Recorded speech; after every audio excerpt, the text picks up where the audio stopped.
तकमील के लिए दिल्ली के जो है वो उलमा, दिल्ली के आलिमों की जो है वो सोहबत उसका भी उसको इख्तियार किया। वहाँ से भी इन्होंने अपनी जो है वो तालीम का काफ़ी हिस्सा जो है वो वहाँ से लिया, वहाँ से सीखी तालीम। इसके अलावा इनके जो है वो जो असलूब बयान है उसकी जो नुमाया खूबी है, नुमाया खूबी में जो है वो उनकी मुद्दा निगारी जो है वो बहुत नुमाया खूबी है। असलूब बयान, असलूब बयान क्या है? यानी कि इनका जो अंदाज़ तहरीर है, इनका जो बयान करने का अंदाज़ है वो इतना खूबसूरत है कि जो इनका अपना मुद्दा होता है, जो इन्होंने चीज़ बयान करनी होती है, वो बड़े खूबसूरत और बड़े जो है वो शाइस्ता अंदाज में और बड़े वाज़े अंदाज में जो है वो लोगों तक पहुँचाने का हुनर ये जानते हैं। तो ये था इनका जो है वो मौलाना अल्ताफ़ सनहाली का एक मुख्तसर सा तारुफ। अब चलते हैं बेटा हम सबक की जो है वो रीडिंग की तरफ। तो सबक की रीडिंग के लिए आपने अपनी किताब के ऊपर अपने पास जो है वो पेन पेंसिल कोई भी चीज़ है वो आपने अपने पास रखनी है। ये बोर्ड के ऊपर मैंने, आप देख रहे हैं कि बोर्ड के ऊपर मैंने अल्फाज के मानी जो है वो सारे के सारे वो लिख दिए हैं, और आपने साथ साथ जैसे ही जिस लाइन के अंदर कोई लफ्ज़ आएगा उसके जो है वो मीनिंग में साथ बोल भी दूंगा यहाँ से, और आपने उसको लिख लेना है। जी बेटा स्टार्ट करता हूँ। मिर्ज़ा गालिब के अखलाक नहायत वसी थे, वसी कुशादा। वो हर शख्स से जो उनसे मिलने जाता था बहुत कुशादा पेशानी से मिलते थे। कुशादा पेशानी से, खुले दिल से, यानी कि दिल में किसी किस्म की तंगी जो है वो महसूस नहीं करते थे, बड़े खुले अंदाज से जो है उनसे मिलते थे और वेलकम कहते थे। जो शख्स एक दफ़ा उनसे मिलता उसे हमेशा मिलने का इश्तियाक रहता, इश्तियाक शौक। दोस्तों को देखकर बाग बाग हो जाते थे, यानी कि दोस्त उनके पास आ जाते तो बाग बाग होना, खुश होना। जब उनके पास कोई दोस्त आता तो उसको देख के उनके चेहरे पे रौनक आ जाती थी, कि क्योंकि दोस्त मेहमान जो है वो अल्लाह की रहमत होते हैं, इसलिए वो दोस्तों को देखकर उनका दिल बाग बाग हो जाता था और उनकी खुशी से खुश और गम से गमगीन होते थे। इसलिए उनके दोस्त हर मजहब और मिल्लत के ना सिर्फ दिल्ली में बल्कि तमाम हिंदुस्तान में बेशुमार थे। इसी जो है वो फिक्रे का बेटा आप देखें, इसको आप अंडरलाइन भी कर लें, क्योंकि इसके मुतालिक जो है आपकी एक्सरसाइज में, आपकी मशकी सवालात के अंदर एक सवाल भी मौजूद है, तो उसको जो है वो आप जो है वो आसानी से जो है वो अंडरलाइन करेंगे तो आपको आसानी से वो सवाल जो है वो यहीं से किताब से साथ साथ याद भी हो जाएगा।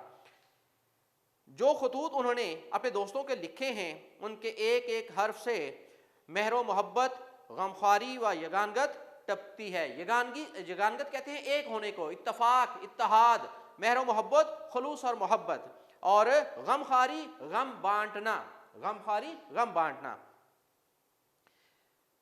हर एक खत का जवाब लिखना अपने जिम्मे फर्ज ऐन समझते थे। फर्ज ऐन पूरा फर्ज, यानी कि अपने वो समझते थे कि जिस दोस्त ने भी मुझे कोई खत लिखा है मेरे ऊपर फर्ज हो गया है कि अब मैं उसका जवाब हर सूरत लिखूं। उनका बहुत सा वक्त दोस्तों को जवाब लिखने में सर्फ होता था। बीमारी और तकलीफ की हालत में भी वो खतों के जवाब लिखने से बाज ना आते थे। वो दोस्तों की फरमाइशों से कभी तंग दिल ना होते थे। गज़लों की इस्लाह के सवा और तरह तरह की फरमाइशें, इस्लाह दुरुस्ती, उनके बाद खालिस व मुखलिस दोस्त करते थे और वो उनकी तकमील करते थे। तकमील करना, मुकम्मल करना। गज़लों की अक्सर बेरंग खत भेजते थे मगर उनको कभी नागवार ना गुजरता था। लोग उनको अक्सर बेरंग खत भेजते थे। बेरंग खत होता है बगैर टिकट के, ऐसा खत जिसके ऊपर टिकट नहीं लगा होता। तो उसका नुकसान क्या होता है कि वो जिसको खत भेजा जाता है, जब डाकिया उसके पास खत लेके जाता है तो उसकी पेमेंट, वो जो टिकट के जो है वो पैसे हैं उसकी पेमेंट उसको जो है वो अदा करना पड़ती है। तो उसका ये खत है। लेकिन दोस्त अब आप उनसे कभी जो है वो मजाकन जो है वो ये बेरंग खत भेजते थे तो मिर्ज़ा गालिब इसको बुरा महसूस नहीं करते थे। उनके दिल पर किसी किस्म की नागवारी वो नहीं गुजरती थी। अगर कोई शख्स लिफाफे में टिकट रख कर भेजता तो सख्त शिकायत करते थे। अब लिफाफे में टिकट रख के भेजने का मकसद और फिर उनका शिकायत करना, असल में बात यह है कि वो ये समझते थे कि दोस्तों का मेरे ऊपर इतना तो हक है कि वो मेरे साथ किसी किस्म का कोई हल्का फुल्का वो मजाक कर लें।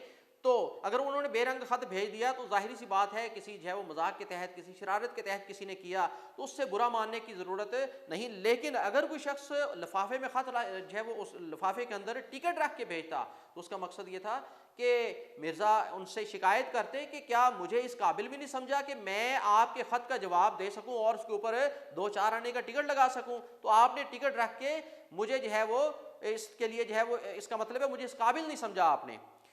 मुरव्वत और लिहाज मिर्जा की तबीयत में बदरजा गायत था, बदरजा गायत बहुत ज्यादा। बावजूद के आखिर उम्र में वो अशार की इस्लाह देने से बहुत घबराने लगे थे। बाई हमा कभी कसीदा या गज़ल बगैर इस्लाह के वापस ना करते थे। बाई हमा इसके बावजूद, बाई हमा इसके बावजूद, ये इसका जो है वो मीनिंग लिखे हुए हैं। एक साहिब को लिखते हैं, जहां तक हो सका अहबाब की खिदमत बजा लाया और आके अशार देखता था और इस्लाह देता था। अब ना आंख से अच्छी तरह सूझे और ना हाथ से अच्छी तरह लिखा जाए। आंख से अच्छी तरह ना सूझने से मुराद है कि आंख की बिनाई जो है वो अब कम हो गई है। जाहिर है उम्र का तकाजा होता है, उम्र के साथ साथ आंखों की बिनाई भी मध्यम होती चली जाती है। तो उन्होंने कहा कि अब आंखों से अच्छी तरह दिखाई भी नहीं देता। अगरचे मिर्जा की आमदनी कलील थी, कलील कम, उनकी आमदनी जो है वो बहुत कम थी, लेकिन इसके बावजूद वो कभी जो है वो दिल में तंगी महसूस नहीं करते थे। मगर हौसला फराख था, हौसला उनका खुला था, हौसला बड़ा था। साहिल उनके दरवाजे से खाली हाथ बहुत कम जाता था। उनके मकान के आगे लंगड़े, लूले और अपाहज मर्द औरत पड़े रहते थे। गदर के बाद उनकी आमदनी कुछ ऊपर 150 रुपए माहवार हो गई थी। उनकी आमदनी कितनी हो गई थी? कुछ ऊपर 150 रुपए माहाना जो है उनकी आमदनी हो गई थी। गदर जंग यानी कि 1857 की जंग आज़ादी के बाद जो है 1857 की जो जंग थी उसके बाद इनकी आमदनी जो है वो और ज़्यादा कम हो गई। लेकिन उसके बावजूद दिल में उनके किसी किस्म की जो है वो कोई मलाल, कोई तंगी दोस्तों के लिए वो नहीं थी। और खाने पीने का खर्च भी कुछ लंबा चौड़ा ना था, मगर वो गरीबों और मोहताजों की मदद अपनी बिसात से ज्यादा करते थे। बिसात, हैसियत, ताकत, इस्तात, इसलिए अक्सर तंग रहते थे।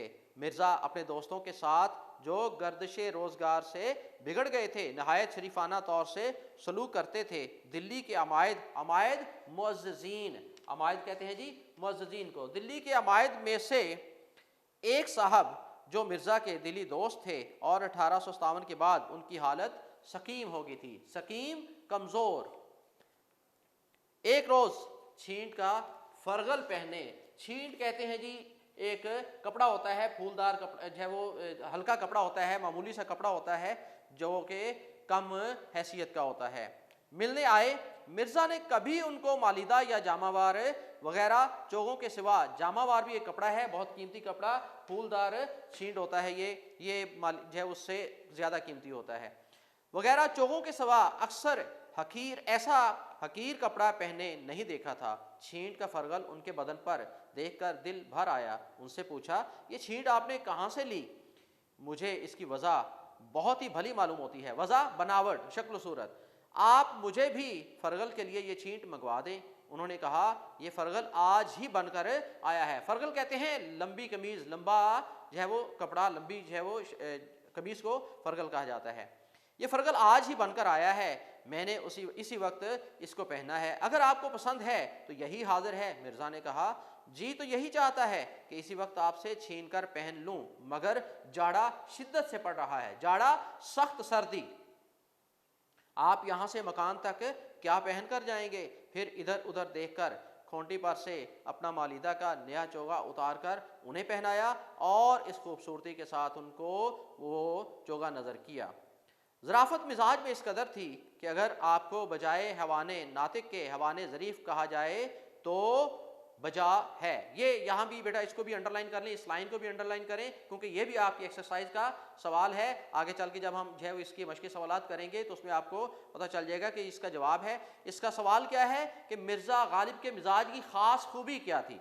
तो ये उसका सवाल है जिसका ये जवाब है कि मिर्ज़ा गालिब के मिजाज की ख़ास खूबी ये थी कि उनके अंदर ज़राफ़त इस कदर पाई जाती थी कि अगर उनको बजाय हवाने नातिक के हवाने ज़रीफ़ कहा जाए तो बजा है, यानी कि हवाने नातिफ कहते हैं संजीदा जानवर, संजीदा शख्स, और हवाने ज़रीफ़ हंसी मजाक करने वाला जानवर या इंसान। एक दफ़ा जब रमज़ान गुजर चुका तो किले में गए। बादशाह ने पूछा, मिर्ज़ा तुमने कितने रोज़े रखे? अर्ज़ किया, पीरो मुर्शद एक नहीं रखा। अब यहाँ पे वो आप ज़ुमानी जो है वो फ़िक्रा उन्होंने इस्तेमाल किया कि समझने वाला या तो समझेगा कि एक भी नहीं रखा और या वो समझेगा कि एक नहीं रखा, बाकी सारे रखे हैं। एक दिन नवाब मुस्तफ़ा खान के मकान पर मिलने को आए। उनके मकान के आगे छत्ता तारीख था। जब छत्ते से गुजरकर दीवान खाने के दरवाजे पर पहुंचे तो वहाँ नवाब साहब उनको लेने के खड़े थे। मिर्ज़ा ने उनको देखकर ये मिसरा पढ़ा, आब चश्मा हैवान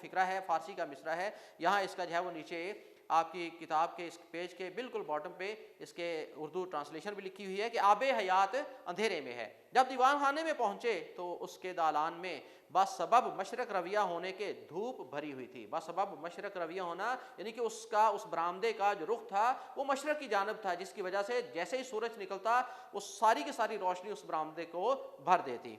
मिर्ज़ा ने वहाँ ये मिसरा पढ़ा, ई खाना हमा आफ्ताब अस्त। ये घर सारे का सारा सूरज है, यानी कि सूरज इस घर पे नहीं आया बल्कि ये घर खुद ही सूरज की जो है वो मानिंदे महसूस हो रहा है, इतनी जो है वो वहाँ पे धूप थी।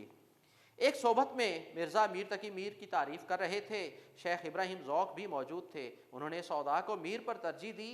मिर्ज़ा ने कहा, मैं तो तुमको मीर ही समझता था, मगर अब मालूम हुआ कि आप सौदाई हैं। यहाँ पे उनका हल्का फुल्का मज़ाहिया अंदाज, मजाह करने का उनका यहाँ पे ये अंदाज एक चुटकुला सा उन्होंने जो है वो पेश किया। वो जो है वो जब शेख इब्राहिम ज़ौक़ ने कहा कि मैं तो तुमको जो है वो मीरी समझता था, तो क्या हुआ, मीरी जो है वो यानी कि आप तो मीर तक मीर के फॉलोअर हैं, उनके जो है वो पैरोकार हैं, लेकिन जब आपने सौदा के बारे में, सौदा के हक में बात की तो मुझे लगा कि आप सौदाई, अब सौदाई के अगर लफ्ज़ी मानी देखे जाए तो वो दीवाना या पागल होता है। तो यहाँ पे उन्होंने मज़ाहिया अंदाज में जो है वो उनको मज़ाह भी किया। बावजूद है कि मिर्ज़ा की आमदनी और मकदूर बहुत कम था, मगर खुददारी और हिफ्ज़ वज़ा को वो कभी हाथ से ना जाने देते थे। शहर के उमराओ अमायत से बराबर की मुलाकात थी। कभी बाजार में बगैर पालकी या हवादार के ना निकलते थे। हमारे शहर में से जो लोग उनके मकान पर आते थे ये भी उनके मकान पर ज़रूर जाते। एक रोज़ किसी से मिलकर नवाब मुस्तफ़ा खान मरहूम के मकान पर आए। मैं भी उस वक्त वहाँ मौजूद था। नवाब साहब ने कहा, आप मकान से सीधे यही आए हैं या कहीं और भी जाना हुआ था? मिर्ज़ा साहब ने कहा, मुझको फ़लाँ साहब का एक आना देना था, यानी कि इतनी मामूली सी रकम देनी थी, एक आना जो है वो उन्होंने देना था, लेकिन उसके बावजूद उनको फ़िक्र थी कि मैं उसको उसके घर पहुंचा के आऊँ। अव्वल वहाँ गया, वहाँ से यही आया हूँ। एक दिन दीवान फजलुल्लाह मरहूम चोट में सवार मिर्ज़ा साहब के मकान के पास से बग़ैर मिले निकल गए। उनको मिले नहीं, उनके मकान के पास से गुजर गए। मिर्ज़ा को मालूम हुआ तो उन्होंने एक रुक्का दीवान जी को लिखा, रुक्का चिट्ठी ख़त, उन्होंने ख़त लिखा कि आप मेरे घर के पास से लेकिन आपने मुझे इस काबिल ना समझा कि मैं आपसे मिलने के लिए हाजिर हो जाऊं, मैं आपका इस्तकबाल करूं और आपसे जो है वो मिल के जो है वो अपनी आंखों को जो है वो तरावत और ठंडक पहुंचाऊं। तो ये था उनका दोस्तों के साथ इतना उस सलूक खुश अखलाक वो इतने थे। मजमून ये कि आज मुझको इस कदर नदामत हुई कि शर्मिंदगी से ज़मीन में गड़ा जाता हूँ। इससे ज़्यादा और क्या नालायकी हो सकती है कि आप कभी ना कभी तो इस तरफ से गुजरें और मैं सलाम को हाज़िर ना हूँ। जब ये दीवान जी के पास पहुँचा तो वो नहायत शर्मिंदा हुए और उसी वक्त गाड़ी में सवार होकर मिर्ज़ा साहब से मिलने को आए। फवाका में आम उनको बहुत मरगूब था। फवाका कहते हैं फल को, फलों में उनको आम बहुत जो है वो मरगूब था, बहुत पसंद था। आमों की फसल में उनके दोस्त दूर दूर से उनके लिए उम्दा उम्दा आम भेजते थे और वो खुद अपने बाज़ दोस्तों से तकाजा करके आम मंगवाते थे। एक रोज़ मरहूम बहादुर शाह आमों के मौसम में चंद मसाहिबों के साथ, जिनमें मिर्ज़ा भी थे, मसाहिब दोस्त,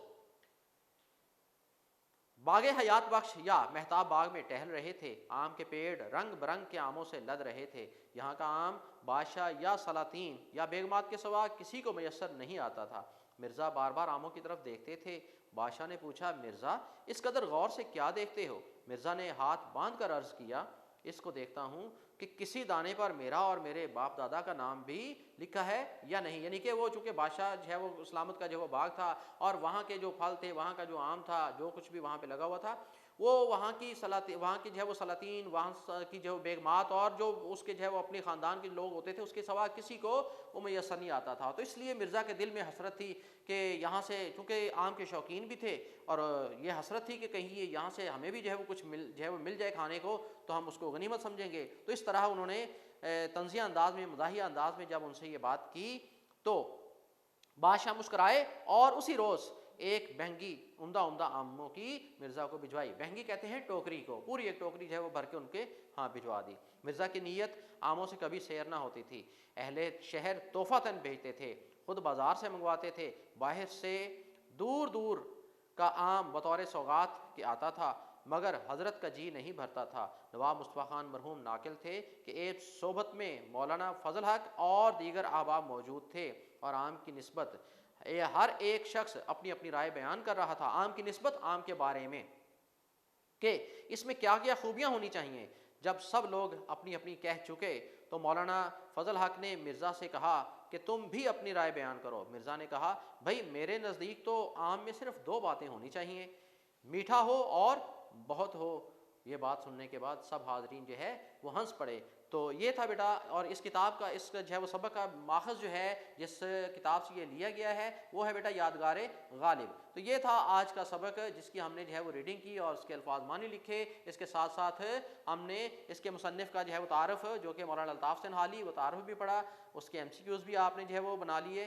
तो इंशाल्लाह अगले जो है वो अगला जो हमारा टॉपिक होगा वो होगा इसकी एक्सरसाइज, इसके मशक़ी सवालात और इस सबक का खुलासा होगा। तो इंशाल्लाह अगले जो है वो टॉपिक के साथ फिर आपसे मुलाकात होगी। तो इंशाल्लाह फिर जो है वो उस सबक को मुकम्मल करेंगे।